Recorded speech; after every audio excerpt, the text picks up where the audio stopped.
بسم اللہ الرحمن الرحیم. السلام علیکم. میرا نام ادیب سمرو ہے اور ینگ سولیسیٹرز کے پلیٹ فارم سے میں آپ سب کو خوش آمدید کہتا ہوں. ہمارے آج کے جو مہمان ہیں انہوں نے وکالت کی پریکٹس کے ساتھ ساتھ ایک طویل عرصہ لیگل ایجوکیشن میں بھی گزارا ہے. آپ کا تعلق ایک ایسے گھرانے سے ہے جو 1890 سے لے کر آج تک وکالت کے شعبے سے وابستہ ہیں، اور یہ ایک ایسا گھرانہ ہے جو پاکستان کی بنیاد رکھنے والوں میں سے ہے. بالخصوص یہ میری خوش نصیبی ہے کہ مجھے آپ سے بات چیت کرنے کا موقع ملا. آئیے ہم آپ کو ملواتے ہیں اپنے مہمان سے، جو کہ former chief justice of Pakistan late Muhammad Halim صاحب کے بیٹے اور ہمارے محترم استاد محمد اکمل وسیم صاحب. آئیے جانتے ہیں ان کے بارے میں. سر السلام علیکم. وعلیکم السلام. سر کیسے ہیں آپ؟ بالکل سر، سب سے پہلے تو بہت بہت شکریہ کہ آپ نے اپنا قیمتی وقت ہمیں دیا. استاد کی تو سب سے بڑی اور خوشی کی بات یہ ہوتی کہ جب اس کے طالب علم اس کے بچوں کی طرح اس کے ساتھ رہیں، اس سے زیادہ خوشی کا تو کوئی موقع نہیں ہوتا. جی سر، بہت شکریہ سر. پلیز بتائیے کہ آپ کا تعارف کیا ہے اور آپ پاکستان کی کن شخصیتوں سے جا کے آپ کا واسطہ ملتا ہے سر؟ دیکھیے عریب، بڑا آپ نے سینسیٹیو سوال کیا ہے کہ میرا تعلق کس پیشے سے ہے اور میرا تعلق کس خاندان سے جا کے ملتا ہے. بات یہ ہے کہ میں بذات خود تو اب تارک الدنیا ہو چکا ہوں، اور میری ایک چھوٹی سی آپ سمجھیے زندگی ہے جس میں صرف میں ہوں اور میری کتابیں ہیں اور اس کے ساتھ میرے اسٹوڈنٹس ہیں جو میری کل ہستی ہے. میرے خاندان کو چھوڑ کے میری کل ہستی میرے طالب علم ہیں، میں ہوں اور میری کتابیں ہیں، بس. ہاں، میں ضرور ایک شخص جس کو کوئی نہ جانتا ہو، اللہ کرے کوئی نہ جانتا ہو، مگر میرا خاندان اللہ کے شکر سے بہت عظیم خاندان رہا ہے. بہت بڑے بڑے لوگ میرے خاندان میں پیدا ہوئے. میں تو ان کی دھول کو بھی نہیں پہنچتا ہوں. غریب، اگر آپ واقعی سمجھیں اس بات کو، کیونکہ جیسے ابھی آپ نے بتایا تھا میرے انٹروڈکشن میں کہ 1890 سے ہمارا خاندان پیشے رہا. یہ 1890 کی جو بات کی ہے آپ نے، یہ آفیشیل ہے. آفیشیل ہے سر. اس سے پہلے پیروکاری ہوا کرتی تھی. وکالت جس فارم میں آج ہم دیکھ رہے ہیں اس فارم میں نہیں تھی. وکالت پیروکاری کہتے تھے اس کو. تو ہمارے خاندان میں پیروکاری اگر آپ دیکھیے تو وہ 1870 کی دہائی سے شروع ہوئی، اور پھر وہی چل کے بعد میں وکالت میں آئی 1890 سے، اور پھر اس کے بعد ماشاءاللہ سے چھٹی جنریشن جو ہے وہ اس وقت ہمارے پیشے میں ہے. مجھے بڑی خوشی ہوتی ہے، بڑا فخر ہوتا ہے کہ میرا بیٹا، میری بہو سب وکیل. بہت شکریہ سر. سر ہمیں آپ اپنی لیگیسی کے بارے میں بتائیے سر، کہ آپ کی جو جن شخصیتوں کی آپ نے بات کی کہ بہت عظیم خاندان ہے، ان میں کون کون سے شامل ہوتے ہیں سر؟ دیکھیے، میرے خاندان کی جب آپ بات کرتے ہیں تو میرے خاندان میں میں نے میرے والد خود جسٹس محمد علیم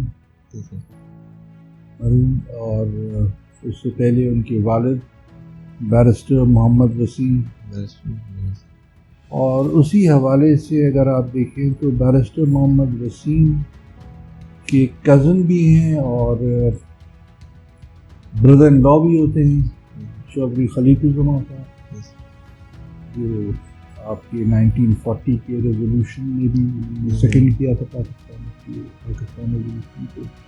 ان کے چھوٹے بھائی ڈاکٹر سلیم الزماں صدیقی، وہ بھی ان کے فرسٹ کزن ہوتے ہیں، اور بردر ان لا بھی. اور پھر اس کے بعد اگر آ جائیے تو میرے اپنے خاندان میں میرے دادا تھے بیرسٹر وسیم، ان کے دونوں بھائیوں نے نام کمایا بے تحاشا. ایک جامعہ ملیہ کے وائس چانسلر ہے، جامعہ ملیہ دلی کے، اور دوسرے پروفیسر حبیب جو تھے، پروفیسر مجیب وائس چانسلر ہے، پروفیسر حبیب علی گڑھ یونیورسٹی میں ان کا بے تحاشا نام ہے. ان کے بیٹے آج بھی بہت مشہور ہیں. تو اس طرح سے ہمارا خاندان ایک مجھے اس میں رہا ہے. مگر جو میری ڈائریکٹ ڈسینڈنس میں اگر آپ دیکھیں تو میرے والد اور میرے دادا نے جو رول پلے کیا ہے وہ بہت میرے خیال میں عظیم رول ہے, کیونکہ میرے دادا بیرسٹر وسیم نے صرف قائد اعظم کی ایک خط پر, ان کے ایک ٹیلی فون کال کے بعد سب کچھ چھوڑ کے اپنا اور پاکستان آ گئی. یہ کہنا کہ ہمیں ہجرت کرنی پڑے, ہمیں اللہ کے شکر سے کوئی ہجرت نہیں کی ہم نے. ہم لکھنؤ میں بہت خوش تھے, مگر چونکہ قائد اعظم صاحب چاہتے تھے کہ ہم میرے دادا یہاں پہ آ کے فرسٹ ایڈوکیٹ جنرل بنے پاکستان کے, بیرسٹر وسیم صاحب قبول کیا. اور اس کے بعد سب سے اہم جو ان کا رول تھا وہ کشمیر ریزولوشن میں رہا ہے, جس کے بہت مشہور ہے آپ کا کشمیر ریزولوشن یونائٹڈ نیشنز میں. سر ظفر اللہ صاحب کے ساتھ میرے دادا گئے تھے, اور اس ریزولوشن کی ڈرافٹنگ اور ریٹنگ ہر چیز میں ان کا رول تھا. جہاں ان کو ہارٹ اٹیک بھی ہوا اور پھر وہ جب واپس آئے تو اس کے 1-2 سال بعد بتا. میرے والد خود کوئی 9.5 سال رہے چیف جسٹس کا. سر یہ لانگیسٹ پیریڈ تھا. جی یہ لانگیسٹ پیریڈ تھا. یہ لانگیسٹ پیریڈ اللہ کے شکر سے کسی نے ابھی تک اس کو بریک نہیں کیا ہے. اس سے ذرا سا کم عرصہ اگر رہا ہے تو جسٹس کارنیلیس کا رہا ہے. Justice Cornelius. سر یہ جو سلسلہ آپ کا پیڑھی در پیڑھی چلتا آ رہا ہے کہ جو کہ وکالت سے پیشے سے وابستہ ہیں, سر آپ کا بھی یہی خیال تھا کہ اس پیڑھی کو کنٹینیو کریں یا پھر؟ بیٹا بات یہ ہے کہ میں نے جب ہوش سنبھالا تھا جی سر تو ظاہر ہے آپ سمجھیے کہ لوگ تو آج کل کی باتیں کرتے ہیں. مجھے تو اللہ میاں نے وہ کہ یہاں تو اللہ میاں نہیں کہنا چاہیے, کیونکہ پاکستان میں لوگ اللہ میاں کو نہیں سمجھتے, اللہ تعالیٰ کہنا چاہیے. تو یہ تو ہماری پوروی میں اللہ میاں کہا جاتا ہے. اینی وے, تو اللہ تعالیٰ نے مجھے وہ سب کچھ دکھایا جو ایک بہت بڑا ایکسپیرینس رہا ہے میری زندگی میں. میں نے وہ بچپن میں جو اپنے والد کو سختیوں سے گزرتے ہوئے دیکھا, اور جیسے میں نے آپ سے عرض کیا ابھی کہ لوگ تو بات کرتے ہیں ہم ہائی کورٹ میں انرولڈ ہیں. میں آپ کو یقین دلاؤں کہ میں 1963 سے 1963 سے میں ہائی کورٹ میں نے جانا شروع کر دیا تھا اپنے والد کے ساتھ. As a child I would go, اور میں ان کے آفس میں بیٹھتا تھا, کیونکہ وہ زمانے میں اسسٹنٹ ایڈوکیٹ جنرل تھے. تو اتنے تو نہ آپ کے اسسٹنٹ ایڈوکیٹ جنرل ہوتے تھے, نہ ایڈیشنل ایڈوکیٹ جنرل ہوتے تھے. ایک ایڈیشنل ایڈوکیٹ جنرل ہوا کرتا تھا اور ایک اسسٹنٹ ایڈوکیٹ جنرل ہوا کرتا تھا کراچی میں. تو میں پورے وقت بیٹھ کے وہ ان کی پنسلوں سے کھیل رہا ہوتا تھا. لال اور نیلی پنسل ہوا کرتی تھی, اور میں نے یہ لفظ ایفیڈیوٹ پہلی بار سن 63-64 میں پہلی بار سنا تھا. تو یہ آپ سمجھیے کہ اس طرح میری شناسائی وکالت سے ہوئی تھی. اور اس وقت میری عمر کیا ہوگی, 6-7 سال کی عمر. بہت کم عرصے میں آپ نے جو ہے شروع کر دی تھی وکالت اپنی. سر اگلا سوال میں آپ سے کروں گا کہ آپ کی لیگل ایجوکیشن کا بنیاد کہاں سے شروع ہوا, کون سے اداروں سے آپ نے ایجوکیشن حاصل کی؟ دیکھیے میں بتاؤں, میرے ساتھ ہوا یہ کہ جب میں انٹرمیڈیٹ کر رہا تھا تو میرے ذہن میں, کیونکہ میں نے اپنے والد کو اتنی سختیوں میں دیکھا تھا جی سر, بطور وکیل بطور جج بھی, کیونکہ سیاست بہت آ چکی تھی اس وقت تک کہ تو میرا دل ہٹ گیا تھا وکالت. میں چاہ رہا تھا کہ میں MBA کروں, یا میرے ذہن میں جو سب سے زیادہ چیز تھی وہ یہ تھی کہ میں کسی طرح PhD کر لوں ہسٹری میں. اور یقین جانیے مجھے کبھی شوق نہیں رہا, نہ کسی پوزیشن کا نہ کسی پوسٹ کا, کبھی نہیں تھا, بچپن سے نہیں تھا. میرا دل بس یہ چاہتا تھا کہ پڑھاؤں, ریسرچ کروں, اور یا پھر اکنامکس میں چلا جاؤں, اس میں کچھ کروں میں. یہ میرے چچا ہیں جنہوں نے مجھے تیار کیا اس کو. میرے والد کے فرسٹ کزن ہیں وہ, میرے والد کے بردر ان لا بھی ہوتے ہیں وہ. ہمارا خاندان بہت ہی, ان کا نام پروفیسر عارف الزماں صدیقی ہے, ڈاکٹر سلیم الزماں صاحب کی منچلے بیٹے ہیں. بیٹے تھے، ان کا بھی انتقال ہو گیا، تو ان کا بڑا رول رہا ہے میرے مجھے وکالت کے پیشے میں لانے میں، اور ان کی بڑی خواہش تھی کہ میں آؤں. شاید میرے والد سے بھی ان کی بات ہوئی ہوگی کہ انہوں نے خود تو مجھ سے کبھی نہیں کہا، مگر کیونکہ میں اپنے چچا سے بہت قریب تھا تو شاید انہوں نے کیا. بہرحال پھر جہاں تک لیگل ایجوکیشن کی بات آپ کر رہے ہیں، وہ میں نے کراچی سے کی. اس سے پہلے میں نے اپنا BA راولپنڈی سے کیا تھا، اور SM لاء کالج سے میں نے اپنی LLB کی ڈگری حاصل کی، اور اس کے فوراً ہی بعد میں پیشے سے. سر LLB کے بعد کوئی مزید کوئی ڈگری حاصل نہیں کیا آپ نے؟ دیکھیے بیٹا، بات یہ کہ اس زمانے میں جانے کے بہت مواقع تھے، بلکہ میں آپ سے عرض اگر کروں کہ جنرل ضیاء الحق نے ایک بار نہیں 3-4 بار میرے والد سے یہ بات کی کہ آپ اپنے بیٹے کو باہر بھیج دیں فورین، وہاں جا کے بیرسٹرشپ کر لیں گے، جہاں بھی جانا چاہتے ہیں جائیں گے. مگر میرے والد بہت سخت تھے،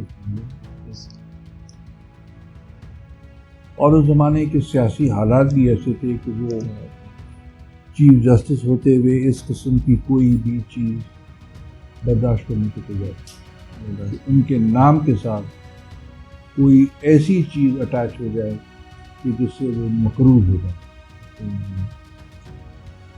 اور میری اپنی خواہش بھی نہیں رہی کبھی باہر جانے کی، صحیح معنی میں بتا دیتا ہوں. جو میں اب سوچتا ہوں کہ بہت بڑی غلطی تھی میری یہ کہ میں باہر نہیں گیا. بہرحال جو بھی ہے اپنا گھر ہوتا ہے، اور میرے خیال میں نے جو 2 سال میں LLB میں سیکھا ہے وہ 8 سال آج آپ کو 5 سال کے کورس میں بھی وہ میسر نہیں ہے.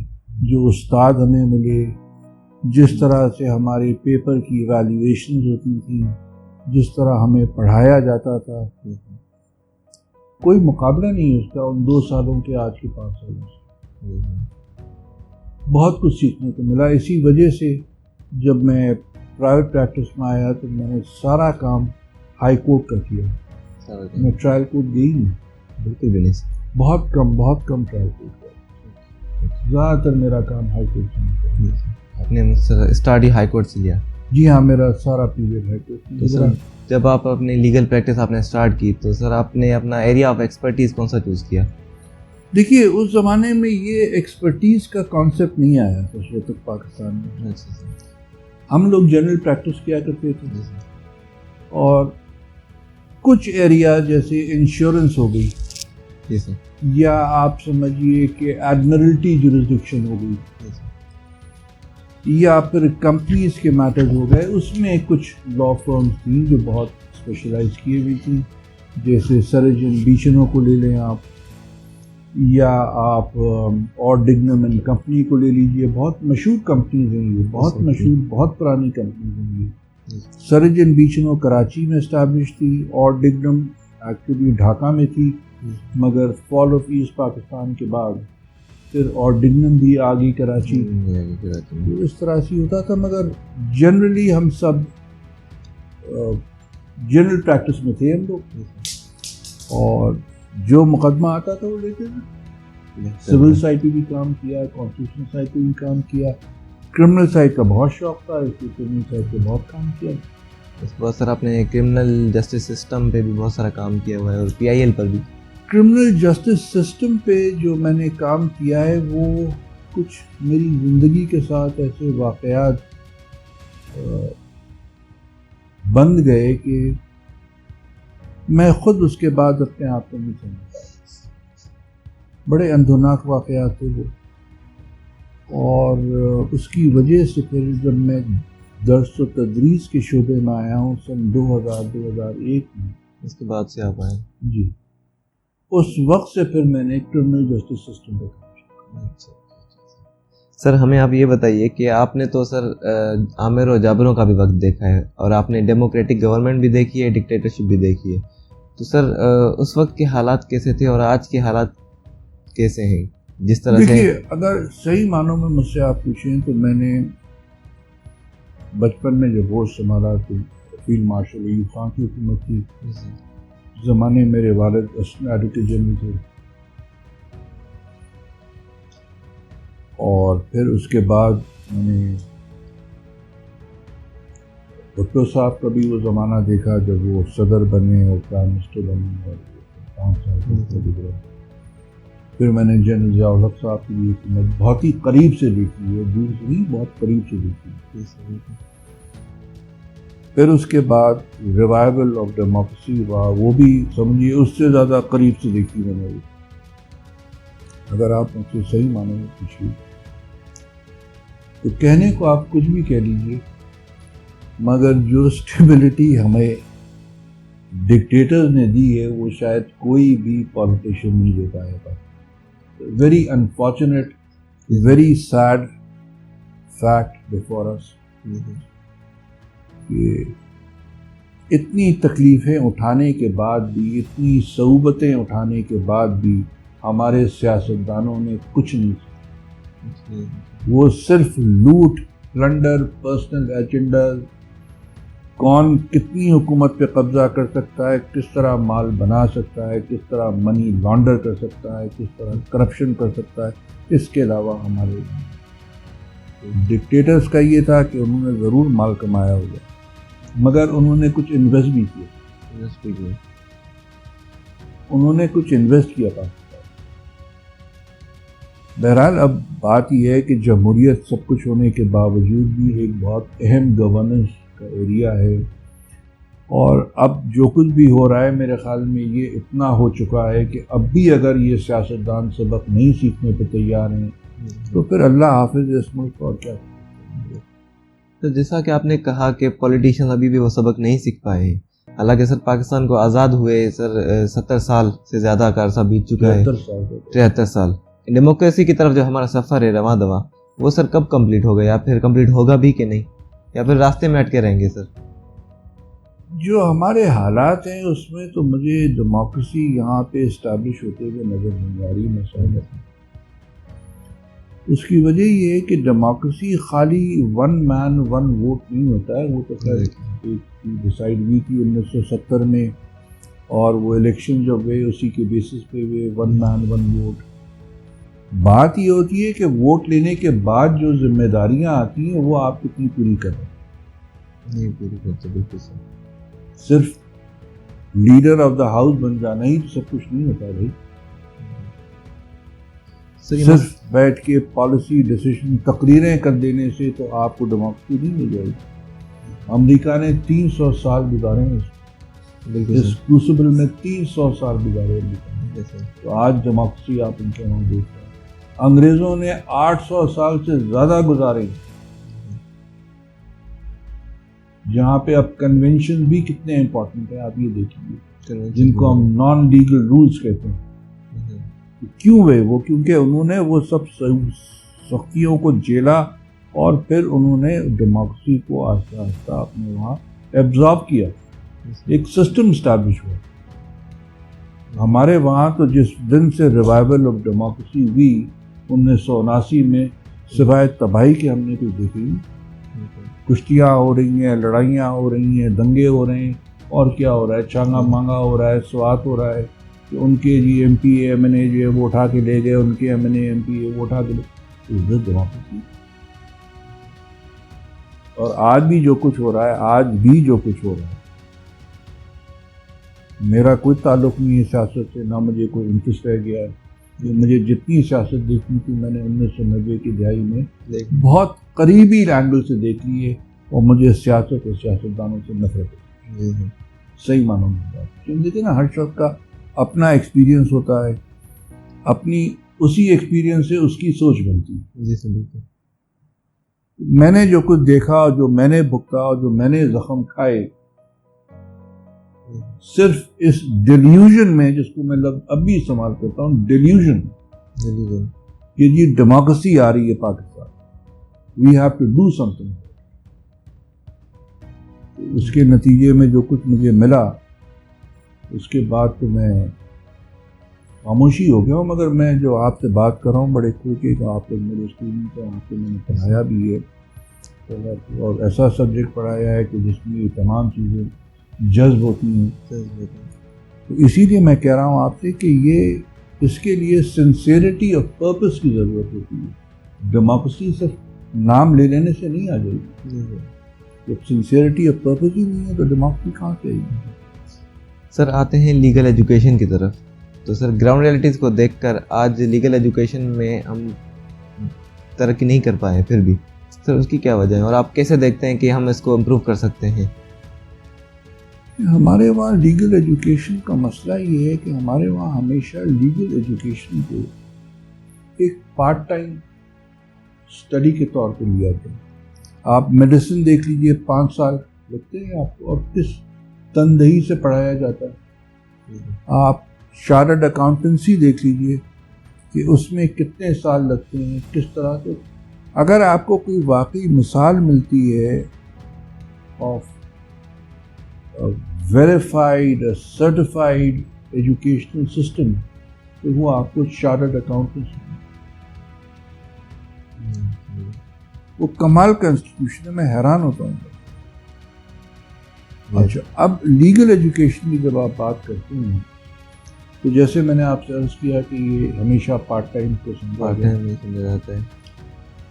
رفتہ رفتہ یہ تقریباً 2001 جب یہ ہمدرد اسکول آف لا اسٹیبلش ہوا تھا, اس نے پہلی بار پرائیویٹ سیکٹر میں سیمسٹر سسٹم کو انٹروڈیوس کیا اور 3 سال کا کورس جو تھا وہ اس نے کمبائن کیا ود ایکسٹرنل پروگرام جو